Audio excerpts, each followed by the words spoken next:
Hello, everybody. Welcome to Reconciling Humanity. I'm Eleanor Hayward. Really grateful to introduce my co-host, Jody Harbour of Grandmother's Voice, and Dennis Windego, who is a psychotherapist. And I am so grateful for your attendance here. We are discussing the spiritual path to mental wellness, hosted on Skyward TV and Hopeful Radio. Welcome. And on that spiritual path to mental wellness, an issue that's important to me is the concept of decolonization and having this conversation, because I don't think it's just one thing.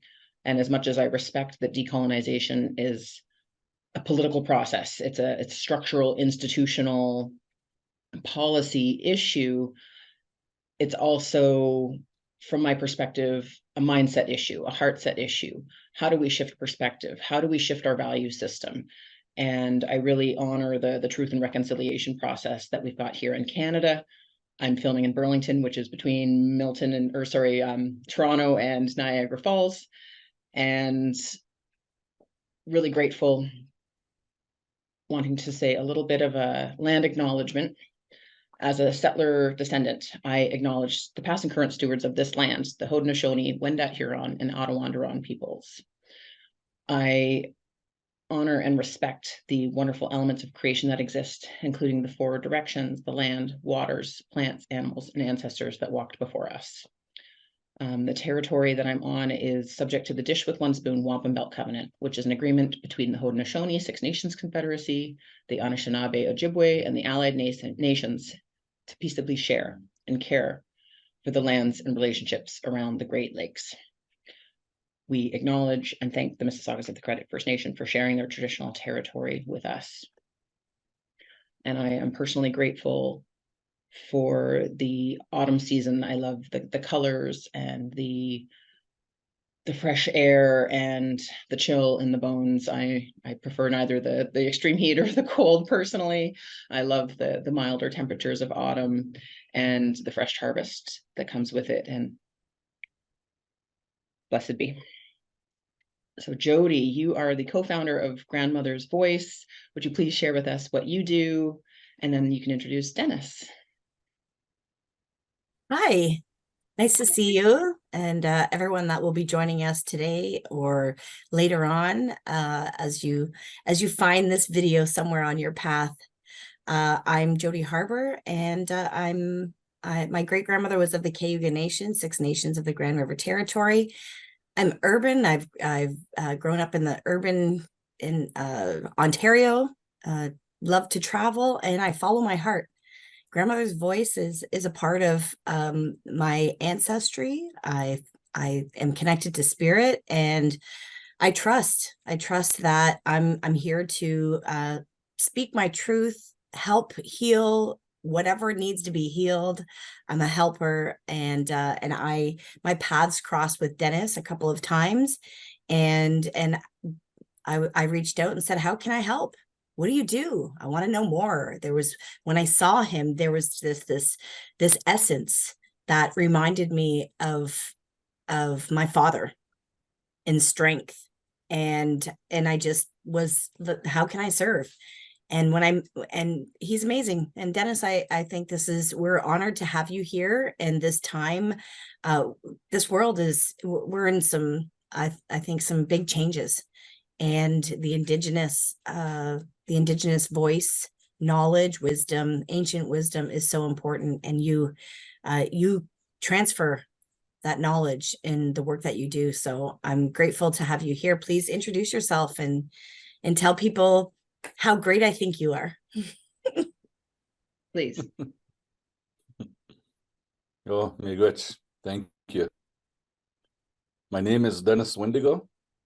I'm also known as Zongwe Benes, which is my original name given to me through ceremony, through life, a process of what we call today a rites of passage. Zongwe Benes Dijnikaz, Biju Dotem, Nigiguns Menekaning Donji. So that's the community. I come from Nigiguns Menekaning First Nation in northwestern Ontario, which is part of Treaty 3. I also live in Ottawa. I have connections in Thunder Bay and Sudbury, and family connection because that's where my children are. And I do this kind of work. I've been doing this work for many years, over 30 years at least. I can't even remember. It seems like I just started because it's always so interesting and new information always coming up and new ways of looking at issues and looking at things. But what has remained constant is the spiritual aspect of the work that I've been doing. It's always been there. I come from a family of 12. There was 12 of us. And my father was a very, very traditional, very spiritual kind of person. And he knew about the medicines, he knew about that way of life, and he would teach us.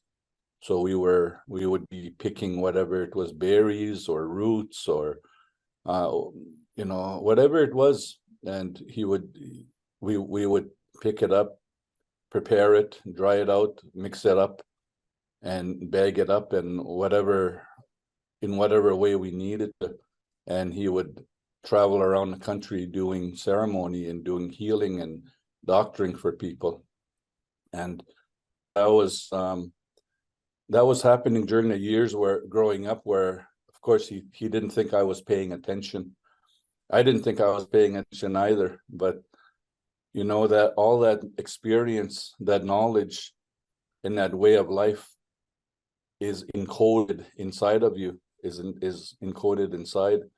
When you think you weren't listening, it just comes up and it's like aha, wow, how did I know this? And I truly believe that we all have that connection, that very strong and powerful connection that we all have.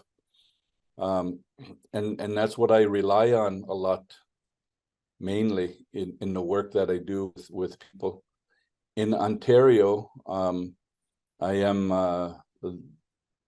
known as a social worker. I guess I do psychotherapy. People say that I'm a healer. I don't know what to call myself. When people say, "What's your title?" I say, "I don't know." I have many titles. And I also work in Quebec, and I'm registered with Psychology du Quebec as a permit holder to do psychotherapy there. But my work remains constant right across wherever I go. And it's that spiritual part, that spiritual aspect. And when we talk about land-based healing, I think about where we look, and we have to look inside of ourselves, because we are the land. And if we are the land, we are also medicine. And the elders always said, whatever you seek is already inside of you. So we have to look into our land for our medicine, for our direction, for our way. We are dealing with so many issues as human beings in this world, and we have to look at what is available to us and how we use that. Is there any questions right now? Like, I'm not sure where you want me to go with all this. So if you can ask me a question. So what does colonization mean to you? And then therefore, what does decolonization mean to you in your work? Do you want the Webster Dictionary definition? What does it mean to me? Well, I guess to me it means the taking over, the imposition of values, of culture, of language, of institutions, and everything that we see in life. And it's about devaluing the marginalized people that have been colonized, and that marginalization continues in present day form. It's not something that happened or started in 1492 and it's about past. It's about right now and how it continues. And because we have been devalued, we have been marginalized and continue to struggle with those issues, we have to look at what is our value system, what is our beliefs, what is our ways. And it comes down to our teachings that come from a place that we know as since time immemorial. Since time immemorial takes us way back and connects us way back before 1492, and our ways, our ceremonies. And to me, this is decolonizing, is to understand those ways, it's to know those ways, and it's to practice those ways. But it doesn't necessarily mean, oh, we have to go back and live those old ways. It means we're bringing the values, we're bringing the practices, we're bringing the medicine from everything that is about that into the present, and finding our way out of that darkness of colonialism, because it's all around us. But also we need to acknowledge and to find balance in that, in how our lives are supported through that process that we have received from whatever you want to call it, development or colonization. So it's always a balance that we have to look for. So let me talk about a situation. I was in a community, and I was doing a group healing program. I had about 40 people in there, and I had elders and support people that were there as part of my team. And as we're going through this healing process, something triggered for this young man, and this young man was known to be suicidal, angry, depressed, and into addictions. So he had not so good of a reputation in his community, and people didn't really trust him. And during one of the sessions, he was overwhelmed, and he started to lose control of himself emotionally, even physically. And he started to talk in a voice that sounded really rough, and his voice changed, and what he was going through, it just overwhelmed everybody, and the group scattered, and they left the room in a panic. But I know that this is a reaction. This is a reaction to some kind of woundedness. This is a reaction to some kind of pain. And we need to be able to stabilize some of that reaction to get the woundedness of all this, and what is the wound all about, without getting into a lifelong story, because the body, spirit is already telling the story in those behaviors. And this is a story of colonialism, and colonialism lives inside of us, and how we interpret our lived experiences, and our if we're dealing with racism, if we're dealing with violence, if we're dealing with discrimination, and all these issues. So this is all coming up for him in this. And I had the elders bring a buffalo hide. They had this buffalo rug, and we laid it down on the floor, and I got the young man to lay on that rug, and I started to pray over him. And as I'm praying, I asked the elders to sit and pray on that side of the room, and the women to pray on that side of the other side of the room. And I just said, just pray, and we'll see. I'll see what happens here. I'll see where it's going to take us. I truly believe that as helpers, or as guides, or whatever you want to call us, healers, or, to me, the person that I work with is the healer. That person isn't even a client, because to me, client is the colonial term that we label people as, oh, this is a client, I seen 20 clients today, or whatever it is, right? This is a person. This is a person who has experience, who has a story to tell. And this is someone that, this, to me, this is a healer, but he just hasn't realized that part of him yet. So I'm sitting beside this healer. I kneel down beside him, and as I'm noticing his energy, I could feel this really darkness about him. And I asked him into that, and I asked him, what's it like in that place that seems to be attacking you? To me, it seems like there's a place attacking you, or you're trying to run away from it. Can you help me understand what that is? Because I'm not quite getting it. And he said, I'm just lost. I've been lost for so long. It's just, I am in that place of darkness, and there's nobody there. Nobody cares about me. My family is gone there. I don't have my parents. I don't have any siblings. I'm all alone now. Most of my family has passed on. And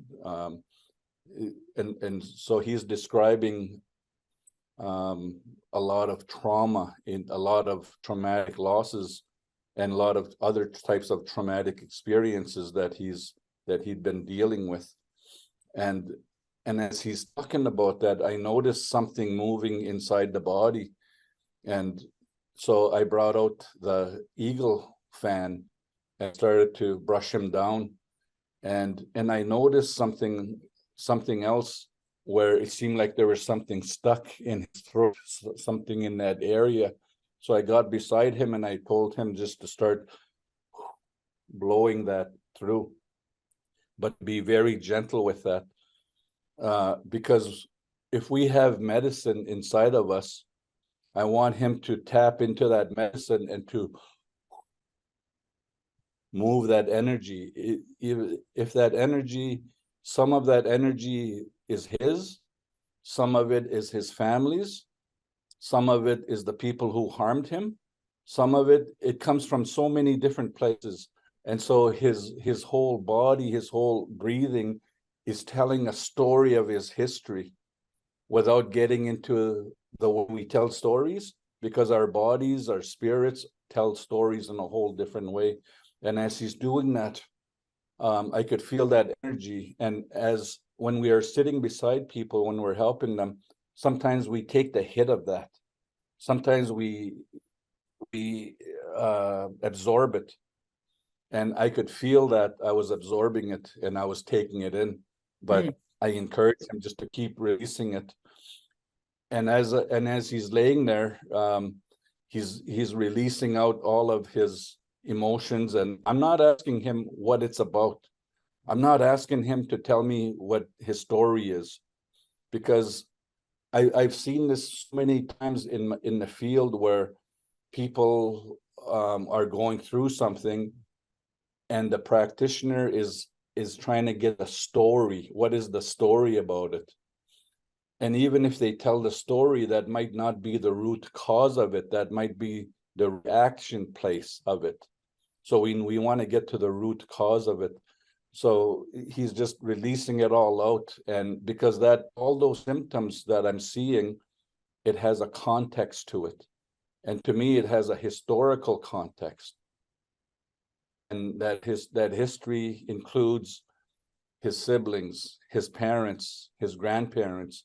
It goes into that lineage where that pain has been transmitted through generations, and he's experiencing all of it.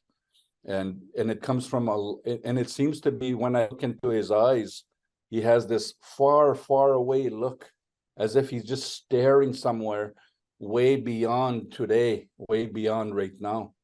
And I had him notice that. I want you to notice in the eyes what I'm noticing in your eyes. In other words, I'm allowing him to see himself through my eyes and what I'm seeing. And he said, yeah, this goes back a long ways, and it just keeps attacking me. And so there's an attacking to it. And so he's actually telling me in stories of intergenerational trauma that are living inside of his body. And then I hear this it's not a voice, but it's a sense of knowing. And I know that the spirits are in the room.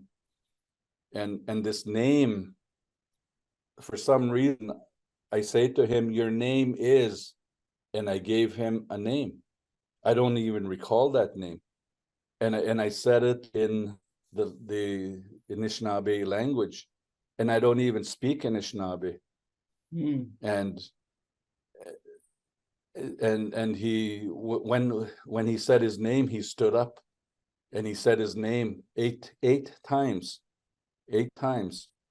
and his whole body shifted, his whole body changed, and then the glow on his face, the glow in his eyes, it were just shining, and then he said that he really wants to live. He just doesn't know how, with all of this pain, but he wants to learn how to put that away, how to find himself, to find that identity.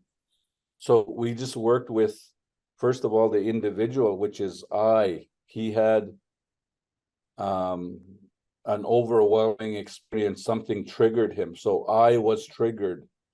And then as we processed that, he noticed we have been dealing with this family, community, and all of that is important, and it's all stuck and stored in his body, in every cell, every bone, every muscle, everything. And we're slowly flushing it out like a river. Be that river. What kind of river, what kind of water do you need to be? That river. And be that, become that. Because if you say, oh, there's a water that I remember, you're not that water. You need to be that water, because that's the spiritual connection. But it's also the physical connection, because 80%, maybe more, maybe less, of our body is made of water. So we're connecting into our medicine, into our water system, and the breathing, the oxygen, the air, and the memories, the roots, like the tree roots, the plant roots. That's how the brain system is kind of designed. So we're getting into the history, into the root causes of all of this. He's tapping into all of his medicine. And as he works with that darkness of whatever it is, everything that he's been carrying, because we do carry our histories with us.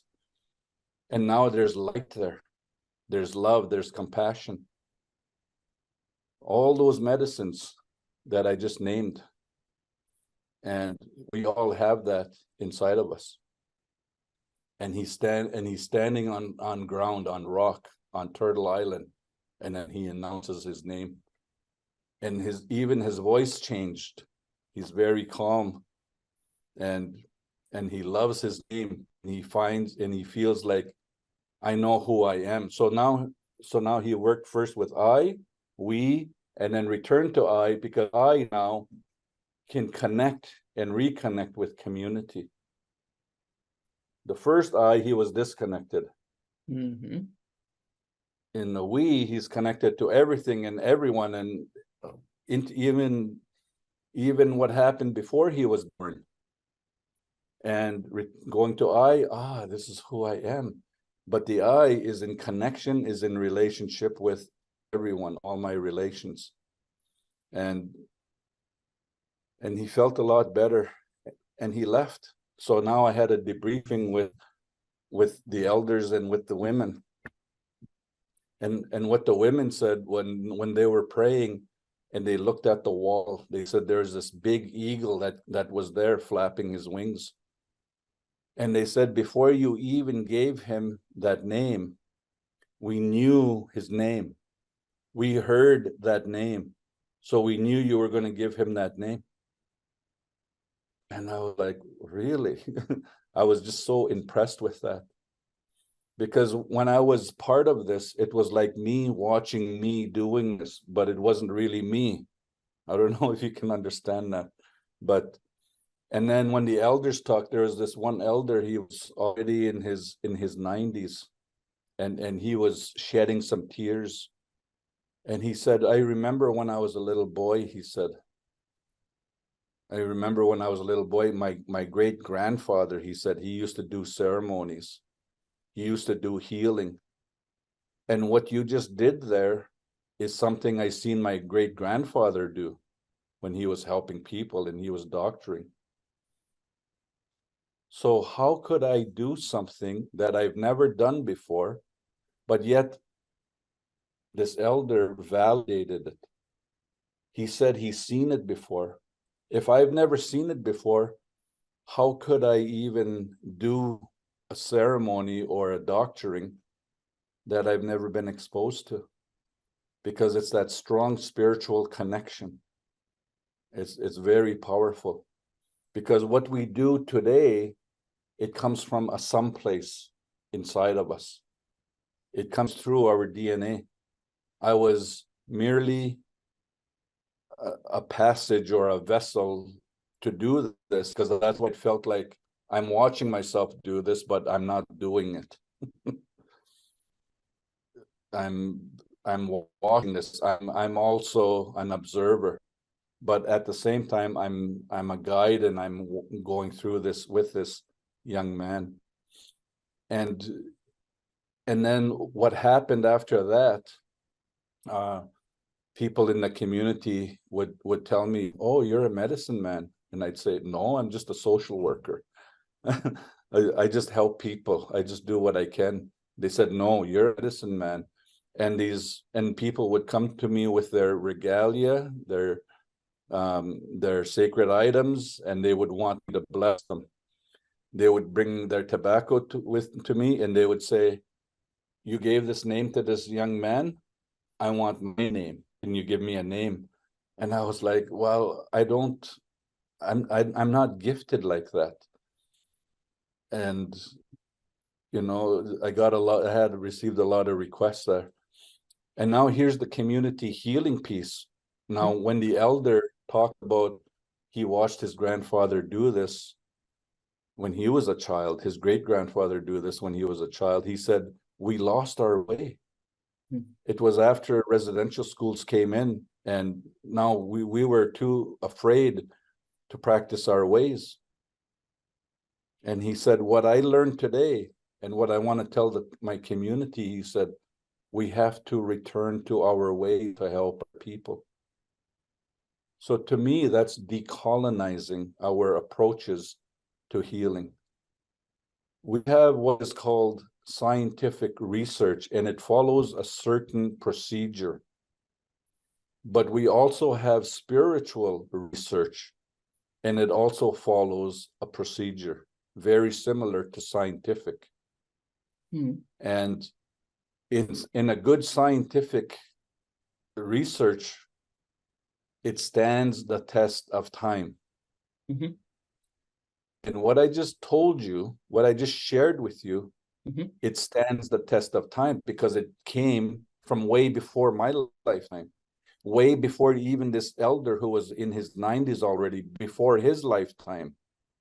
It came through all those generations, and it's valid, it's reliable, it's evidence-based in spirit. It has all the same elements as a good scientific research report. It just has a different way of being shared, because with scientific research, you need to have a tangible document in front of you. In our way, we sit in a circle, we share stories like this. I cannot give you a detailed analysis of everything that happened in that day, in that moment. Some of it I don't even understand because it's not for me to understand. But this young man, he understands it because his life changed moving forward from that time. So to me, that's decolonizing. And to me, he was also holding the history of colonialism inside of him. I don't know if that makes sense, but that makes a lot of sense. Yes.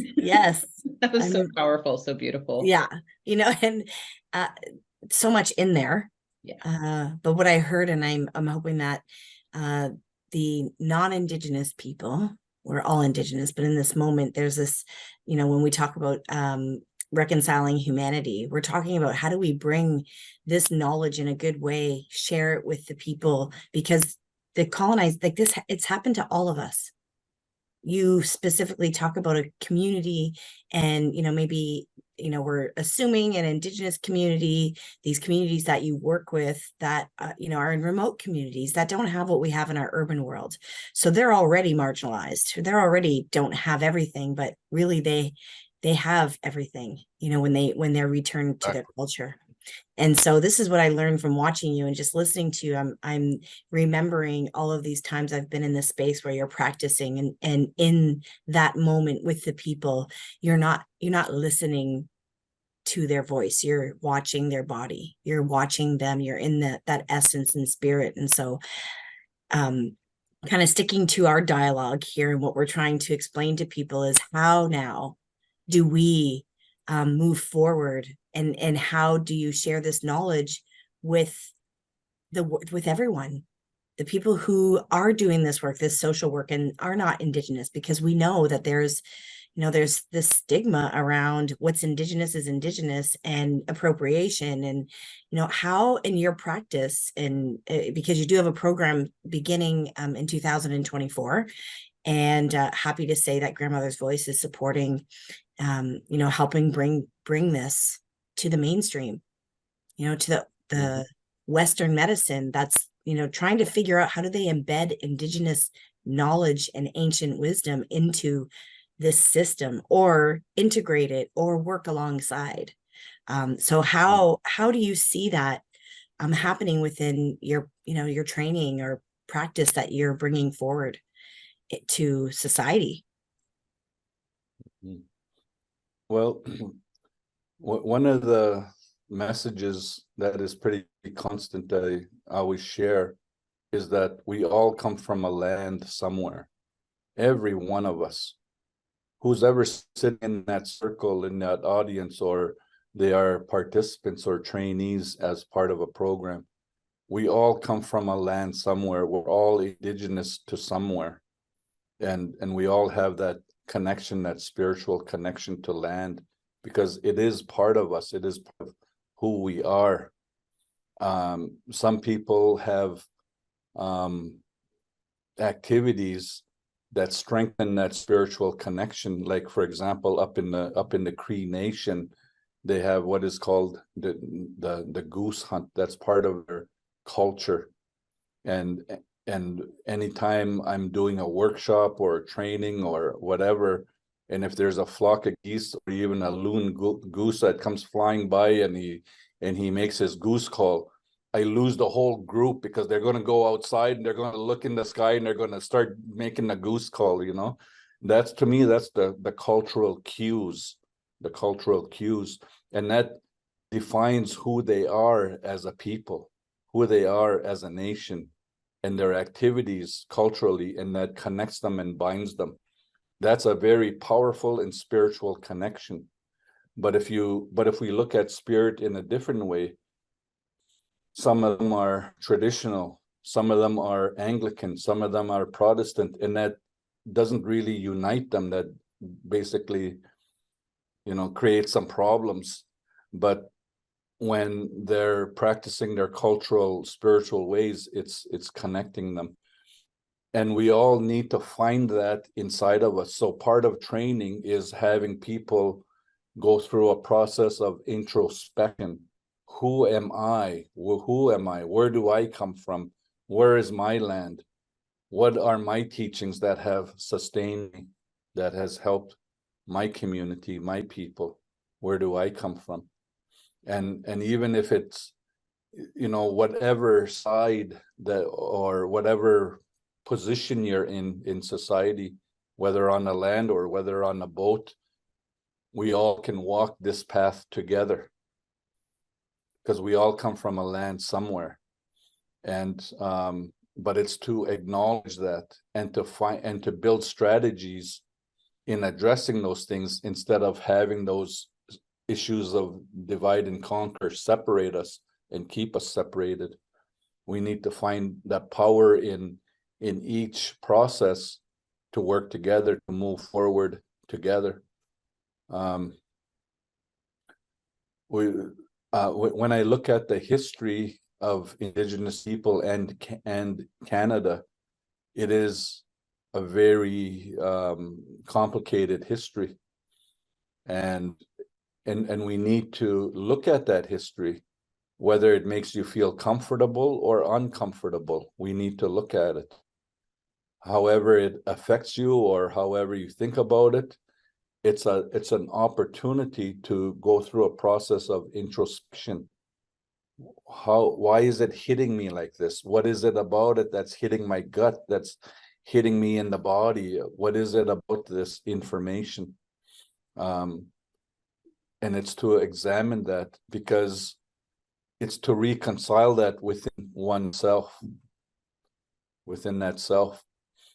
And then, are you going to take a new position in how you do the work? Because I think it's always important that we position ourselves in a way, in a good way, as they say, to do it in a good way, so that we are helping people, and that we're not continuing to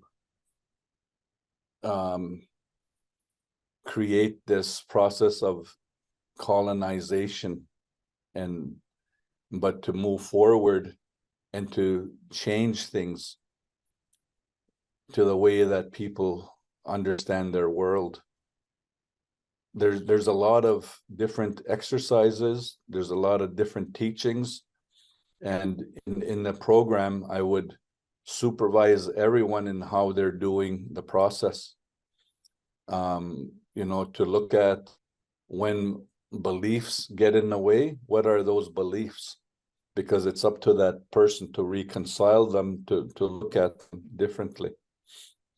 One question, this professor of mine, he asked us, would your parents lie to you?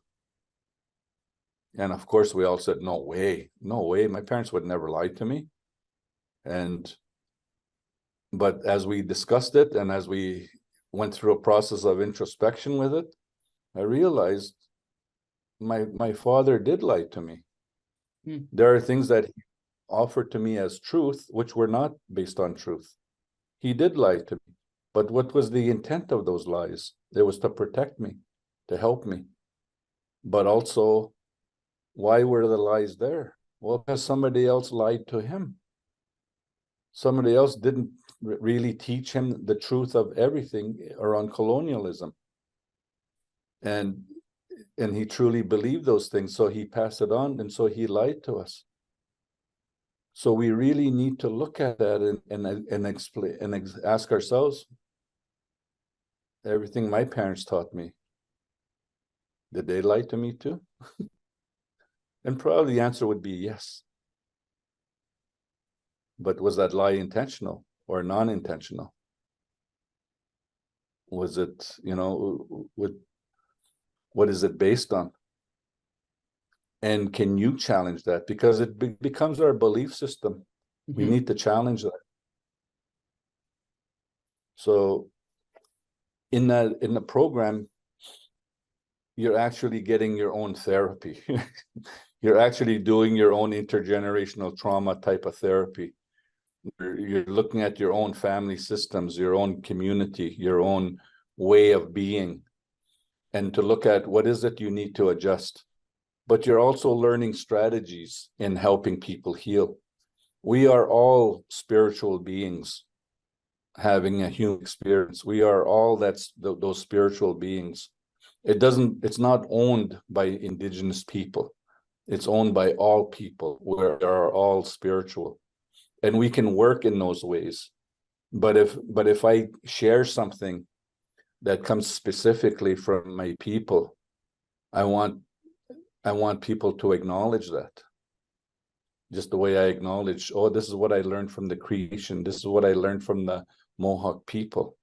I would acknowledge that, and I wouldn't take it on as my own.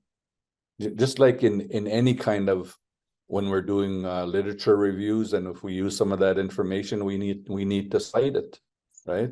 So we also must do that, because there's also a history of appropriation, our ways being taken and stolen, and then somebody else putting their name on it and saying, this is my original thought, this is my original model, this is mine, but yet they had taken it from Indigenous person and not given them any credit.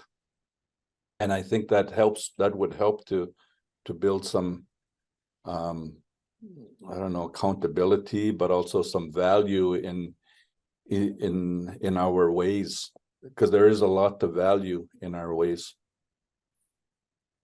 Yes. Thank you so much, Dennis. Amazing. Yeah. So there. I also want to say this other thing. I also had a few managers take the program, and they loved it, because as a manager, they have employees, and sometimes those employees need support for the work they're doing, but also the emotional impact it might have on them. So it's good that they have this training, and that they're able to provide that kind of supervision to their employees, even if they are not therapists. Mm-hmm. But I've also had non-native managers come in and take the training. Mm-hmm. And they could see how sometimes the people that they're supervising might unintentionally be applying those colonial ways and reinforcing them. And when they see that now, they help their workers to approach it in a decolonizing way. Mm-hmm.